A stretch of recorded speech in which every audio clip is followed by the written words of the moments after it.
last week, the Senate Intelligence Committee voted in favor of releasing and declassifying the highly controversial CIA torture report, which details the Bush administration's use of torture and so-called enhanced interrogation techniques. And while the report has not yet been released, House Minority Leader Nancy Pelosi knows who it's going to point to: Dick Cheney. Appearing on CNN's State of the Nation on Sunday, Pelosi argued that Cheney set a new tone at the CIA while he was in office, a tone that said enhanced interrogation techniques were just fine. Take a look. I do believe that during the Bush-Cheney administration, that Vice President Cheney set a tone and an attitude for the CIA. Many people in the CIA are so patriotic. They protect our country in a way to avoid conflict and violence, etc. But the attitude that was there was very, I think, came from Dick Cheney. That's what I believe. And if that happening could be proven and is, in fact, came from the vice president's office, is there a net result of that, or is that just, here's a report and I think they he's move proud on? of it. I think he's proud of it. I think he's proud of it. Never know Cheney's full role in the Bush administration's use of torture. That's because even though the Senate Intelligence Committee voted to release the report's declassification is going to be left in the hands of the CIA. Yeah, you heard that right. According to The Guardian, the White House will let the CIA take the lead role on declassifying the report about the CIA, which means the same people who committed the torture will be in charge of choosing what to share with you and me about that torture. So even if the CIA torture report does get declassified, what will we actually learn from it? Joining me for now for more on that is Alka Pradhan, Counterterrorism Counsel for Reprieve US, and Beatrice Edwards, Executive Director of the Government Accountability Project. Welcome to both of you. Thank you for joining us tonight. Thank you for having us. Alka, was the Senate Intelligence Committee's release of this report expected? Well, I think there's been a long buildup, and yes, to a certain extent. We expected that the Senate Intelligence Committee, in the lead up to this vote, would vote to release at least part of the report. And that's exactly what happened. They voted to release the executive summary of the report, which in itself is several hundred pages and contains a lot of information that probably most of us, even those of us who have been working on this for a long time, have never seen before. So yes, we thought that the Intelligence Committee would vote to release the executive summary. But, you know, as you said, we don't know where this will go from here. Right. Now, the kind of story about the backstory of this is that Dianne Feinstein was actually being very protective of the CIA and Dick Cheney and all the whole bunch until she discovered that they were rifling through her computers and messing with her staff and basically spying on her. And she got very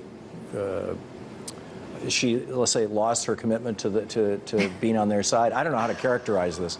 Well, sure. There's certainly been... Is there some truth to that, do you think? Well, I think there's certainly been things that we've disagreed with from Senator Feinstein in her defense of some of the counterterrorism tactics that have been used by the administration.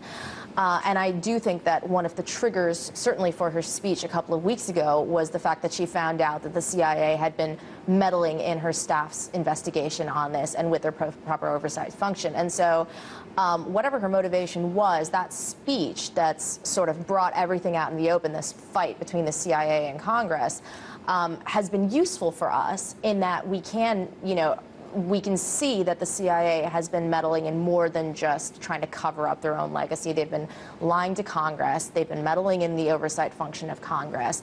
They've tried to cover up their own commission of crimes, of the crime of torture. And it's really just stems from a place of embarrassment for them. Yeah. So, well, you know, and perhaps criminal culpability. Well, criminal culpability.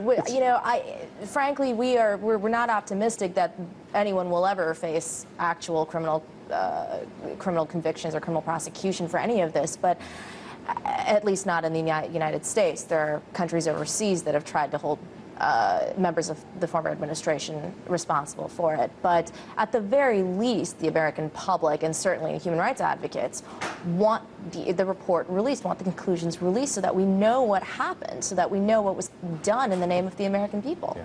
Beatrice, in some ways, there's almost an analogy between this and what FDR did with the Japanese internment. I mean, at some point, we all had to face it. and I believe it was just in the last decade that we've officially apologized to the Japanese for that. I'm curious your thoughts about the White House choosing to have the CIA vet the report on the CIA. Well, it or am I does, mischaracterizing it? Is vetting it the wrong word? vetting it is probably the wrong word, in that it's really not a credible exercise to ask the perpetrators of a potential crime to determine what the details are about the potential crime that the rest of the world should know. It reminds me of a joke about the inept kidnappers who sent the victim home to get the ransom. It's just not a serious exercise at all.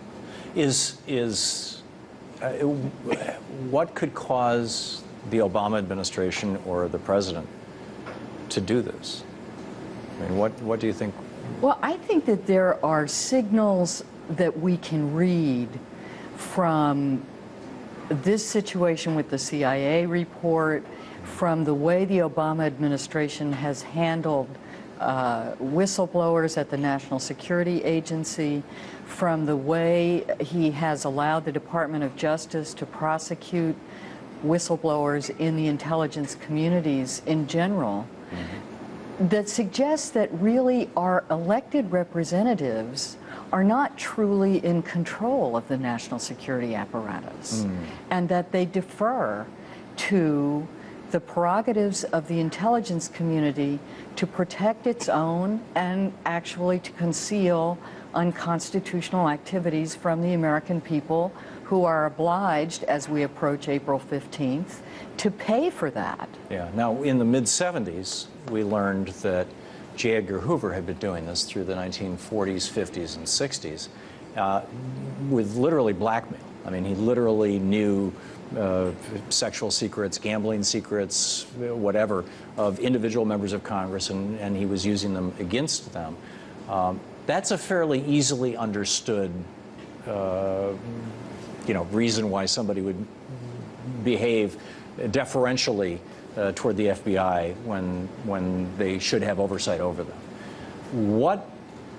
I'm curious, either of you, if you have any speculation or thoughts as to, is this a matter of just these agencies got so large and so powerful? Is it that does it have anything to do with privatization and corporatization? Is it institutional inertia? Is it they've got secrets and they're doing the old J. Edgar Hoover thing? I mean, what's going on here? I think, Alka? I mean, I think it probably stems from the fact that all of these organizations deal in so-called national security. And so, the CIA, it's not just the CIA, by the way, that will probably have oversight over what's redacted. It'll be the CIA, maybe the NSA, maybe the DOD to a certain extent.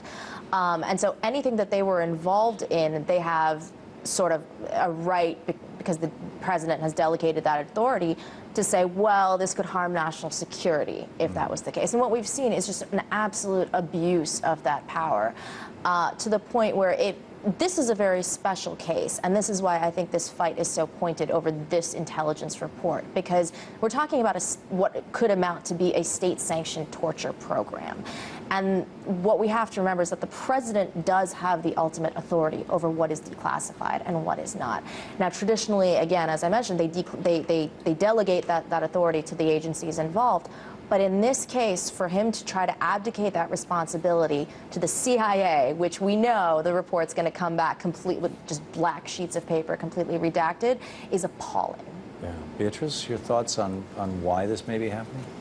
Well, I think it's interesting that you bring up the history of this with J. Edgar Hoover, because there certainly is a long history of secretive activities in law enforcement and the intelligence communities.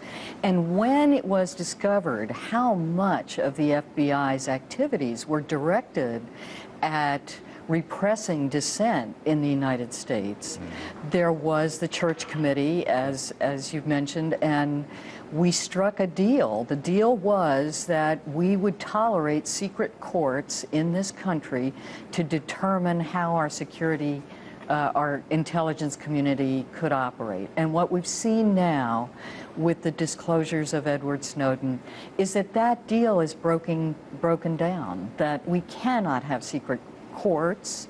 If we do, we allow the separation of powers to break down, that the Congress is not in control, that the executive branch is not in control of the intelligence communities, and that the judiciary has essentially abdicated its responsibility of oversight.